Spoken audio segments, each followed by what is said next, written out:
Now let's talk a little bit about your personal life. An American sitting in front of me called my motherland his home.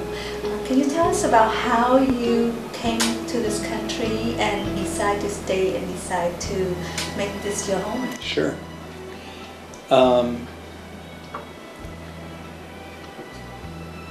You know, my generation in the late 60s and early 70s were the ones, you know, that were fighting and dying here. I was in the first draft, but did not get called up, fortunately. But you know, our generation in the 60s, you know, everything was about the war. Our literature, education, protest in university. I was at college in those days. Music, everything. It's hard for people to really understand unless you live that to understand. Even Vietnamese, I don't think really fully understand how much the Vietnam War and that experience affected America, in particular our generation. My father was one of the first military people to come here in 1955 after the French left, and he was in and out of here for 20 years. My best friend was killed here in 1969. So I had a lot of influences from the war.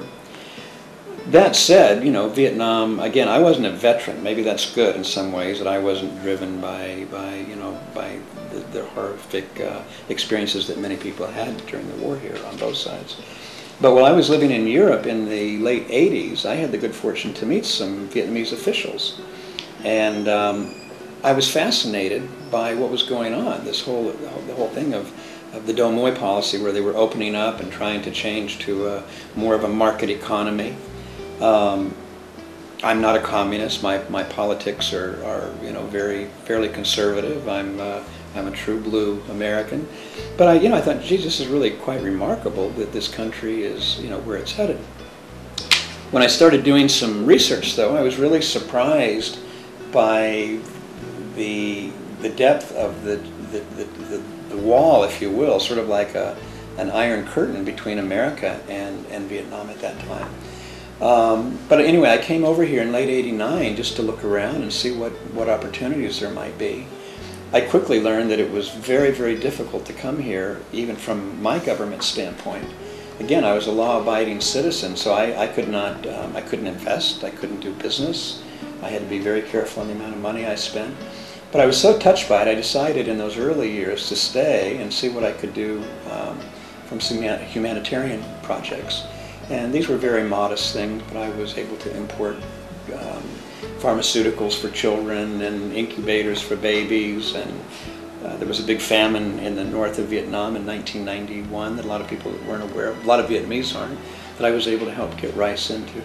So that at least I was here, I was doing something, and it led me to be able to meet a lot of the hardcore, you know, older officials, the hardline officials, but I was also meeting their children.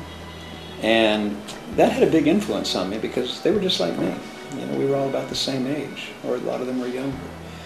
And I'm very pleased that I think as sort of a one-man ambassador, I did accomplish something. I was able to open a lot of the hardliners' eyes to what Americans were really like and what we thought and what we were all about. I also flew back and forth between Washington in those early days trying to see if there was a way that you know, I could help promote better understanding. I had some successes, but obviously renormalization still didn't happen for several years. After that happened, I sort of became a consultant by accident, just because I'd been in and out of here so long. As I mentioned, Ford Motor Company asked me to help them with their activities, Motorola, several oil companies. And I had a lot of success with that. I never planned to stay, you know, it's just, these things happen, you know, you start to fall, destiny, but you start falling in love with people, you see the beauty in the people in the country. I remember in those early days, I just couldn't believe how hungry Vietnamese were to build their country. They didn't care about the war anymore. That really inspired me. So anyway, that was sort of one part of it. As I said, I was very successful. I actually made a lot of money. But I then had an epiphany myself in the late 90s where it wasn't really, I didn't feel fulfilled, and that really wasn't what I wanted to do. And I seriously considered leaving Vietnam. I didn't know whether I'd go to Africa or what I'd do, but I knew that I wanted to try to make a difference in the world. And I felt that in Vietnam I could do something concrete. So I basically gave up everything. I put all my money to start this foundation. I had raised my first family, and I haven't looked back. You always been in Hanoi? No, we have an office in Ho Chi Minh City as well. I hate to sound like a politician, but I love all of the country. I love the central part. I love the food. I love Hue and Hoang and all these places.